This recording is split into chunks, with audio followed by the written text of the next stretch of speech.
جابر رضی اللہ تعالی عنہ قال قال رسول اللہ صلی اللہ علیہ وسلم من کفل یتیما او ارملة اظلہ اللہ فی ظلہ وادخلہ الجنہ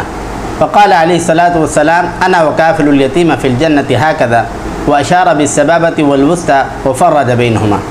اللہ کے نبی صلی اللہ علیہ وسلم فرماتے ہیں جس شخص نے یتیم یا بیوہ پر خرچ کیا، یتیم یا بیوہ کی کفالت کی، اللہ تبارک و تعالیٰ ایسے شخص کو اپنے سائے میں جگہ عطا فرمائیں گے اور جنت میں داخل فرمائیں گے۔ دوسری حدیث میں اللہ کے نبی صلی اللہ علیہ وسلم فرماتے ہیں انا وکافل الیتیم فی الجنۃ هكذا واشار بالسبابۃ والوسطى وفرج بینہما۔ میں اور یتیم کی کفالت کرنے والا، میں اللہ کے نبی فرماتے ہیں میں اور یتیم کی کفالت کرنے والا جنت میں اس طرح ہوں گے۔ پھر اللہ کے نبی صلی اللہ علیہ وسلم نے شہادت کی انگلی اور درمیان کی انگلی سے اشارہ کیا کہ میں اور